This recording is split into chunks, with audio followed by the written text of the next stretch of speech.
Welcome to the Wildcast podcast, coming to you from Wildcast Studios with your hosts Adam Lund and Jeremy Boucher.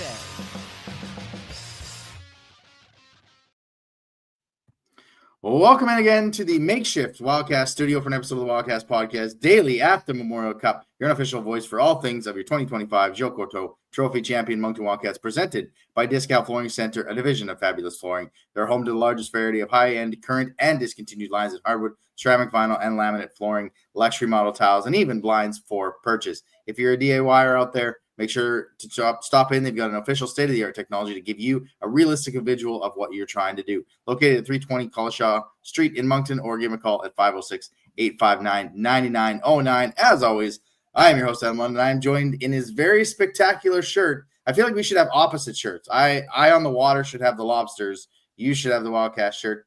Your favorite co-hoster, Mr. Jeremy Boucher. How are you, buddy? Good, man. Happy Monday. Yes, happy Monday. Doesn't feel like a Monday. It feels like just another day. I heard you're dealing with some ants. Yeah. So, we woke up at about 5:45 with Miss Kiva, and our kitchen right there just was full of them, all on the thing, all on the counter, up onto the walls, onto the ceilings. So we are making our way to a new makeshift studio in town and a hotel because I couldn't even, I woke up at 6:30. She finally came and got me, and I couldn't go back to sleep. And I'm a guy that can sleep pretty much anywhere. As you and our fan listeners know, I couldn't go back to sleep. Just heebie-jeebies. Yeah, that's no fun. We had that at our place there a couple weeks ago, but we got some ant killer gel stuff, and it took care of all of them. Yeah, we talked to the host. He's like, "Oh, I'll bring poison to get rid of them," and I'm like, "Man, we got a 4-month-old. I don't want poisonous dust in there. I don't breathe anything in. No, I don't want it. No, ugh." But oh well, that's how she goes, and everything else is perfect in it. We're gonna stay tonight. We're gonna take advantage of the second bunk to make sure that we can get a good night's sleep for the baby, because last thing I want to do is wake up and have one on me or one on her or whatever. Just no more ant talk. Let's talk hockey. Last night, the London Knights got a 3-1 victory over Rimouski. Rimouski hung in. Langevin played really well. I think Rimouski's ability to have kind of the depth Moncton had and maybe see London once kind of helped them in, but London just does what they do. They just kind of play their game, and eventually they make you make a turnover, and it's in the back of your net, and that's it. Yeah, couldn't really say much more than that. Rimouski really gave them everything they had last night, and Langevin was, regardless of the loss, played the game of his life. Yeah. Don't think I've ever seen a goalie lose a pad before, so that's a first. Yeah. And it's I had a few people message me saying, "Well, don't think I've seen that before," and I would have to agree. He was lights out. He's played such a good game. Almost stole it for Rimouski, to be honest. And yeah, unfortunately they're 0-2, and so they've got a more or less a Game 7 situation coming up against Moncton on Wednesday. So they've got a couple days to recuperate. So they're going to be ready for that one. Yeah, and 0 for 4 in the power play. If London's giving you 4 power play chances, you have to convert. At some point you have to convert, and they just weren't able to. They got the 1 kill they needed, but special teams in a short tournament like this is such a major factor. I think that was they get at least one of those and put a little pressure on. London has not trailed in this tournament, if I'm correct. Oh yeah, they did. Matego scored first. Oh, never mind. They've only trailed for 5 minutes in this tournament, but they both games went into the third period tied, and they just, their experience kind of takes over, and they don't get nervous. They don't get calm. They've been here, too often, depending what fans you talk to, but their ability to just stay calm and stay within themselves and look for a turnover. And again, Easton Cowan was, a lot of people are getting tired of the Easton Cowan talk, but he continues to make things happen for this hockey club. Yeah, and if all indications are true, and Mitch Marner leaves the Leafs, Easton Cowan could easily step in there right away and make an immediate impact. I don't see him playing AHL next season. He's just way too good. I think he easily makes a jump to the NHL next season. It's actually funny how much TSN talks about him. It's as if you didn't know he was drafted by the Leafs, yeah, now by the amount of how can I say this in a very professional way?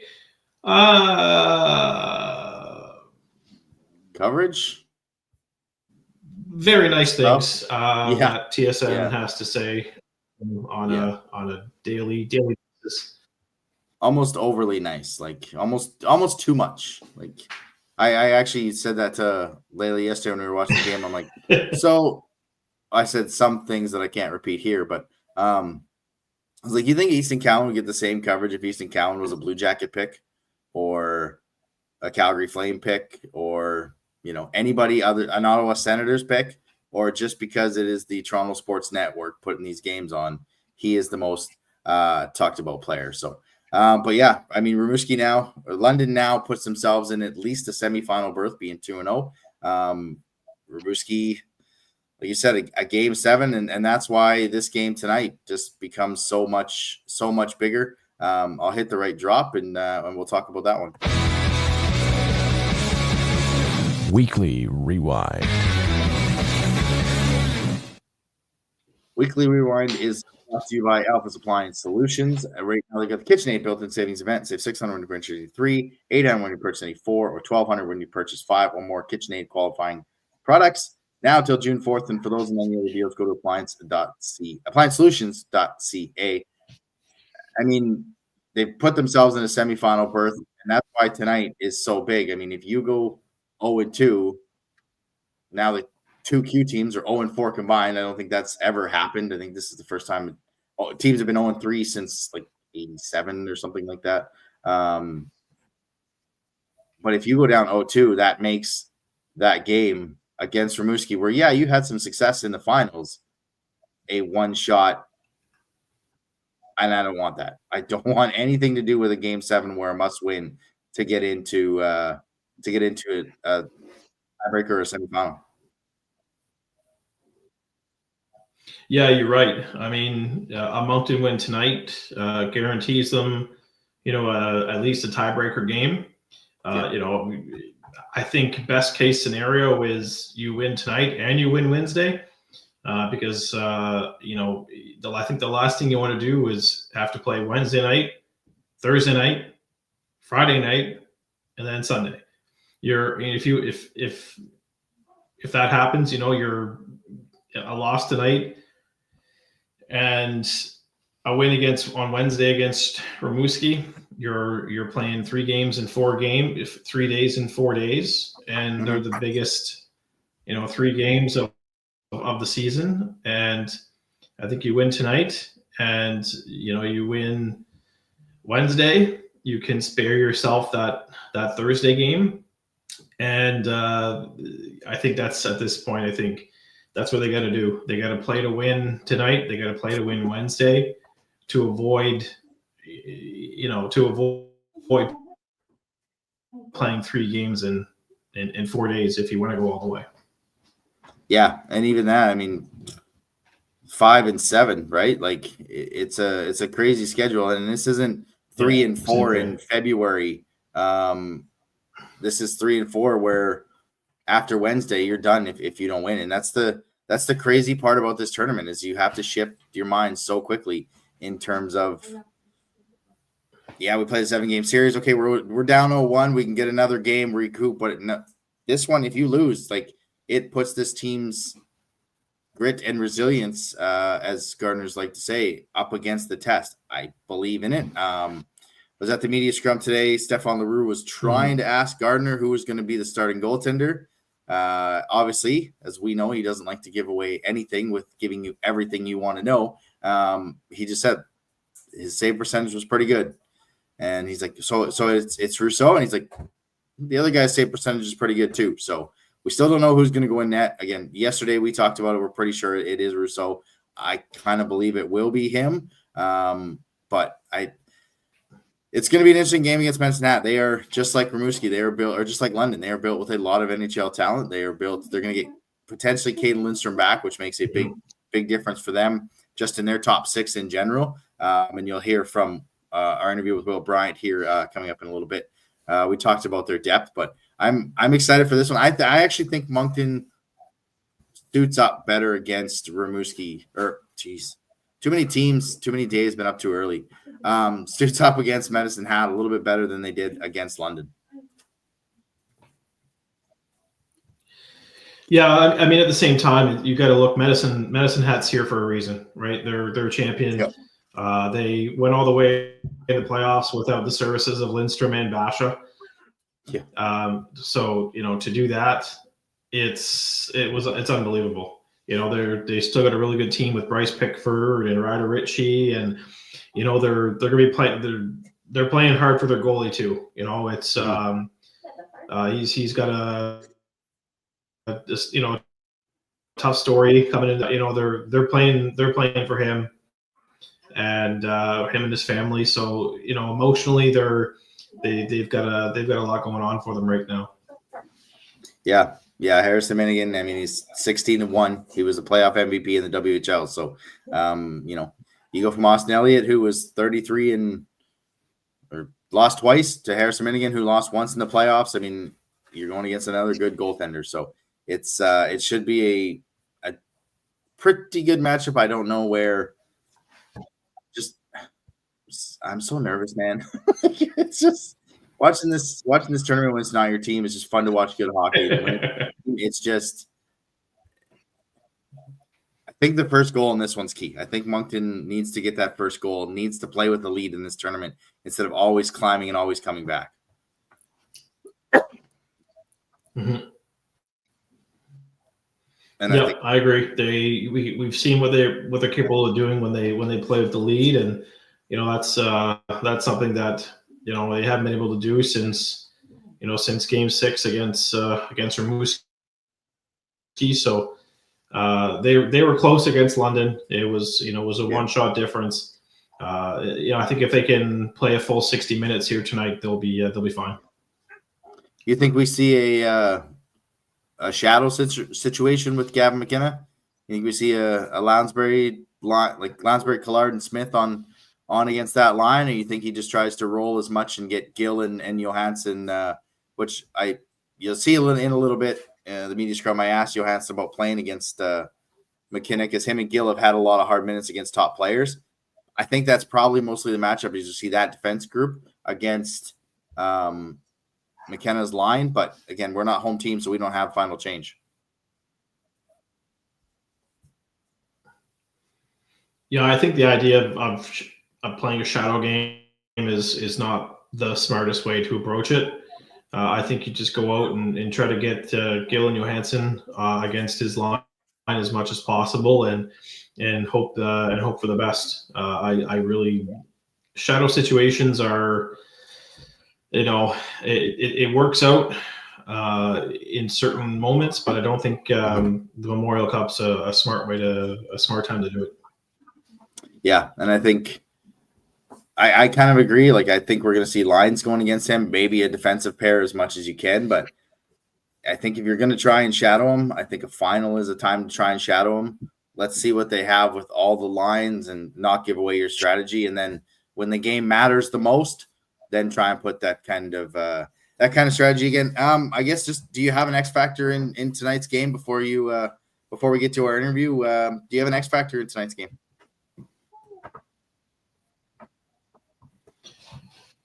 Well, on both sides, if Caden Lindstrom does happen to make his return, I think that could be something that Moncton may not be prepared for, and he can be a difference maker in any game. And X factor, the top six needs to score. They need to get on the score sheet. I don't care who it is. Just any of those top six guys need to hit the score sheet. They need to get some points up in this tournament if we're going to be successful the rest of the way. Yeah, our top six needs to produce because their top six. McKenna and Weisblatt have 5 points from that top line, so our top six definitely needs to produce tonight, and that group there. Basha is what I want to see. Like he's had a couple games now. He's completely healthy. You took the Lidstrom, so I'll take the other guy that returned. I'll take Basha. But for a view on Medicine Hat, we've got a guest. I had an interview this morning with Will Bryant, the play-by-play voice of the Medicine Hat Tigers. So we'll go to that interview. I will come back. Jeremy, you've got some work to do, and you enjoy the game tonight, sir. Thank you so much, and go Cats. I guess I was going to say allez les shot, but the Tiger's also a cat. So go Moncton, go. All righty. Have a good one, buddy. See you tomorrow. All right. Yeah, we'll see you. Yeah, bye-bye. View from the other bench.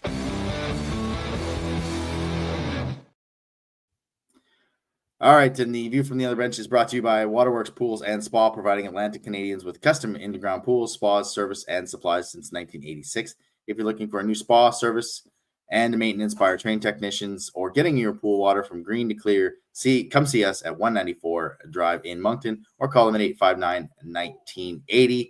Here is that interview with Will Bryant that I had earlier today. Well, it's not a view from the other bench, but it is a view from where'd that go? press box. Since I'm here with Will Bryant, play-by-play voice of the Medicine Hat Tigers. I guess just your first thoughts on Winooski and this region.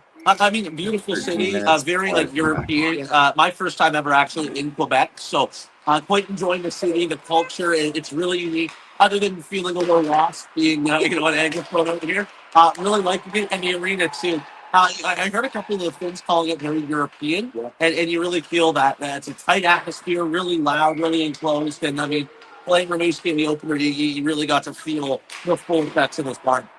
Obviously, playing Winooski in that opener. I'm not sure how much more have experience on this team, but just how did you feel they handled the nerves? I know I've watched a lot of playoff hockey this year with being home with the baby, and for me, it didn't look like the Medicine Hat Tigers that I've seen, especially in the other games. Just what did you make of the first one against Winooski?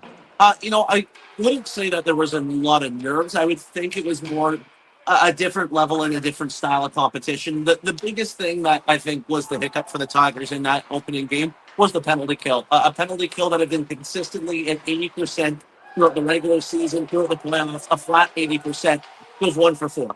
And you look at 5-on-5, they win that game pretty handily. But that's not the way in which the games are played, right? You lay in the bed in which you make, and they put themselves short-handed a few too many times there. So credit to Rimouski for the power play that they were able to assemble and really pick apart an attack or kill that had been otherwise scout. So I'm curious to see what that adjustment looks like here as they take on Moncton, in the second game of the Member. So speaking of taking on Moncton tonight, just what are your keys to that game for the Tigers team?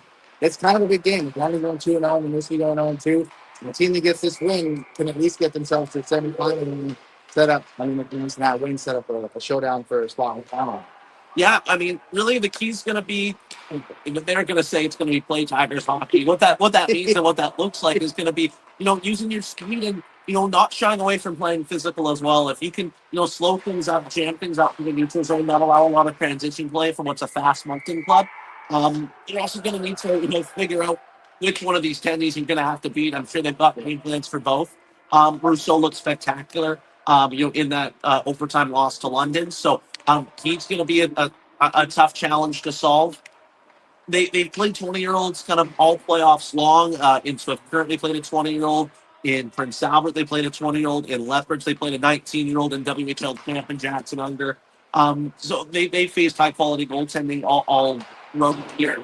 But, really it's going to be just, pepper the net of Moncton, create traffic. It's a fast goalie. He's smaller. If they go with Rousseau, he's going to be able to see through traffic. So I'm curious what that's going to look like. But for the Tigers, name of the game is going to be protecting your own end. It's a Moncton club that knows how they want to play, and you just got to figure out a way to slow it down. Yeah, I couldn't agree more. When I had James Tubb on earlier for the finals, I said, is this a one-line team? That Richie, McKenna, and Weisblatt line, I think they had 99 points, 77 points, sorry. And I said, is this a one-line team? Is this a little bit more? They're getting a little bit of an injection with Tatum Lindstrom. We assume he's going to play. Yeah. Just what does this team I mean, Muncie can roll 4 lines. We've got 60. What is this team like depth-wise? Like, I know it's not a 1-9 team, but for people tuning in for the first time. They're deep. They have lines that know what their roles are. A line that I'll highlight here will be a line of Caden McCann, Ethan Newtons, and Misha Volatovsky. That's a line that's been together through the postseason. Whether or not that's the exact line that we'll see tonight, just based on Caden Lindstrom possibly being back, right? Sometimes that creates a little bit of mud in the water. But that's a line that Not bad mud to have. exactly right. They know what their job is. It's to go in. It's to forecheck. It's to be physical. It's to kind of make the other team miserable. Really, is what their job is to do. And that's not to say that's all they can do. They're not just big bodies. They're not just goons, right? They are skilled. They're able to produce. They're able to screen your goaltender. They're able to put pucks on net. They're able to cycle. We've got a line that had seen a lot of ice time together as well throughout the playoffs. Again, with Caden Lindstrom coming back, they've been disrupted. It was Liam and Marcus Rock with Gordon and Carroll in the middle. All 2008 born players. The Ruts draft eligible next year. Gordon Carroll not draft eligible until 2027. As 16-year-olds seeing incredibly valuable ice time. I think back to game 4 against Swift Current, a game that winds up going to overtime. They're out there in the final minute. That's a lot of trust from the league. HR Dan, Liam Ruck, the 2008 born forward, is on power play of this team with Gavin McKenna, Ryder Ritchie, Andrew Bash, Peyton Lynch, Tanner Mullen. The names go on and on. Bryce Pickford. That it's a deep team despite the youth. They are very productive, and then that depth translates to the blue line. Tanner Mullen, Bryce Pickford, Vetty Vichik, Jonas Roon, Nilla Hunt, and Josh Van Mulligan. You've got 2 finished NHL draft picks. Of course, Tanner Mullen, that you know what you can do. Bryce Pickford just seems to be ascending 10 spots per game in the draft. So this team is certainly deep, and I'm excited to see how they stack up against Monk. I've said it all week. So my wife allowing me to come cover this tournament. If there's a tournament together with the team, Medicine became that roster. London with that roster. Moncton with those drafted players. I went long enough without talking about 72. Yeah. You came as a package deal with him because I know you came from BC when he was first drafted. But is it kind of like one of these guys watching a game where like you know something's going to be special at the same time? And I don't want to say you're desensitized to it, but some of the calls and some of the amazing things. But just what's it been like the last 2 years to cover him day in and day out? Well, it's remarkable to watch. You see it in practice, just the moves that he tries to generate, the space that he'll create. One thing you'll see is he creates space for himself and through his own. He'll slowly weave in. He'll use the boards to his advantage. He will create space. He uses everything that's successful to a hockey player to his advantage. And that's one thing that's really unique. So he'll create space, create time for his line mates. And one thing that's important for other teams, and I've seen all season, is 72 has the puck, and they'll start to congregate around it. They'll start to puck watch. And I think a great example of that was the beautiful backhand pass he had in February against Kamloops. And that was a play where, Kamloops just got puck watching. And, he is an incredible talent. He's an incredible celebrity, an incredible force. Humble, too. Very humble. And almost, I'd say, might be an introvert, which is crazy for the celebrity that comes alongside being Gavin McKenna. He's so special. It's great to watch. And being able to showcase on the national stage. I mean, one thing he's done all season and all playoffs is, big moments, he'll step up. Big time players step up in big time moments. And I think no better example than at the time the go ahead goal against Rimouski in the third period, a game of Jen Danford trailing. So he is going to be fun to watch tonight, especially, 2 sensational 17-year-olds in the Canada. Yeah, don't let him know it's a big game tonight. Just let him know it's a regular game like in February. But just last one for you. I mean, we've got a friend of the show, Pat McNeil and Kay Breton, that was a fan of all of it. And doing a little bit of research. You just started calling games in BC. And how did you get into that and then transfer into that? And I don't know if you followed Paul Ridley or the icon in WHL and that, but just talk about your time in Medicine Hat and if you had any help from Paul Ridley or any insight or anything like that. How you came to be play-by-play voice for the Tigers? So a lot to cover. I'll try to cover it shortly. So I started calling games back in, I'm originally from Victoria, British Columbia. I worked for a little bit in Swinton, and we had a couple players for a local junior B team that put little pocket schedules in front of the till. The guy came in, said he was going to the game, and I thought he had a kid playing. He said, no, I'm actually going to do their play-by-play. But wasn't their full-time guy. They're looking for a guy. So after work, my mom drives me to the rink. I go and I talk to someone who says, come back next week. So I come back the following week. I'm like, hi, you're looking for a play-by-play. I talk with their owner. He said, well, might as well give you a chance. So the next week, I'm supposed to come back and learn from the guy that I bumped into at the gas station. That game got canceled. Power went out. So the following week, I show up, and the guy no-shows. So they throw a headset on me. They say, call the game and have fun. Mind you, I show up 5 minutes before the game. I don't do any prep. Yeah. So actually, the first minute of the game, I don't say anything. I'm caught up. I'm terrified. Oh, I got put in that screen. I did a color. Yeah. Once with the guy doing play-by-play. Yeah. He did it on ice, and it came out. He's like, "You got to go," and I'm like, "Jumps the puck in." I got nothing. Like, Yeah, exactly. Yeah. So it's basically, I describe it as, thrown in the deep end, learn how to swim. Yeah. So that was in October 2016. And all throughout so that was my senior year of high school, going into college throughout the pandemic while working, I kept calling games. In, I want to say February or March of 2017, I got in the Victoria Royals, just doing stats, post-game interviews. That was when Dave Lowry was the head coach out there. And through that, I was able to make a good relationship with the Patterson Media radio station, Zone 93 in Victoria. And fast forward to 2022, I'm still doing the intern work, still doing play-by-play. Yeah. They offer me a job as a community cruiser. So I say yes. That's how I got into broadcasting. And then through the internal emails and job openings, I heard of a couple play-by-play gigs. Back in 2022, the Medicine Hat job came open. I applied for it, but it was too late. I applied for Prince Albert, got an interview, didn't get the job in 2023. And then this job came up, of course, again in 2024. I applied in July. I didn't hear until the final week of August. It was Training camp. late Monday. I got an email saying, hey, do you want to interview for the job on Tuesday? So I interviewed Tuesday morning, goes well.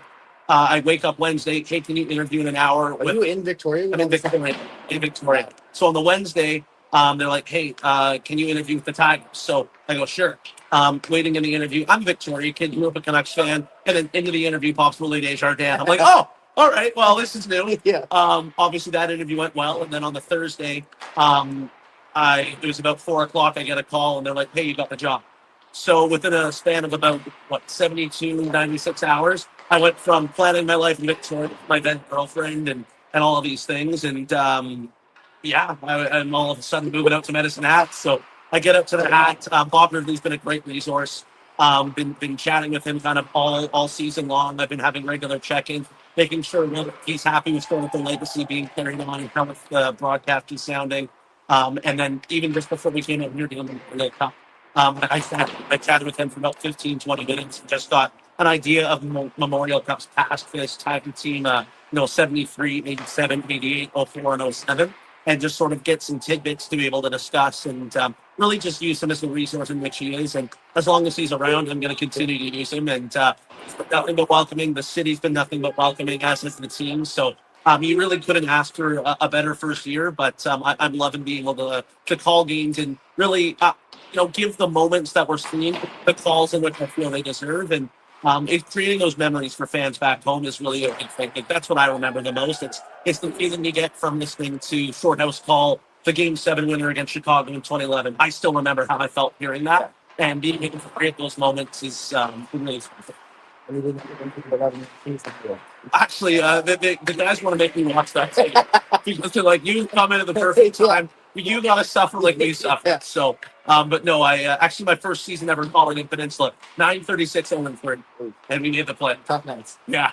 All right, man. I appreciate this. Absolutely. Thank you, and enjoy the game tonight. Hopefully not too much, and enjoy your time. Hey, thank you. Go Tigers.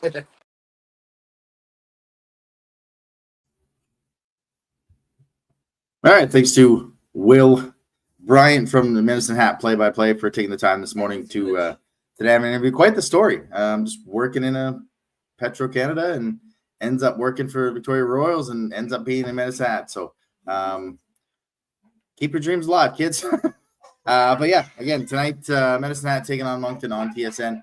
I will be fortunate enough to do the color for the Moncton Wildcats on CHL TV and radio with Marty Kingston. So if you want to tune in to hear this voice again, I will be doing the color for Marty Kingston tonight for this game. I couldn't be more excited for it. It looks like a fantastic game to call. And if there's one I wanted to call, it would be the Medicine Hat Moncton game 2 of this Memorial Cup. So that is it for me. We've hit the 30-minute mark. Again, thanks to Will Bryant from the Medicine Tigers helping us get set for tonight's game and just his journey to being the play-by-play. Don't forget the post-game show will be tonight on Instagram. It's just much easier for me to do it outside while the baby is sleeping. So I hope you enjoyed this. We will be back tomorrow, Jeremy and I, and you guys have a great rest of your day. Go Cats, go. And yeah, for Jeremy, who is here, I'm Adam.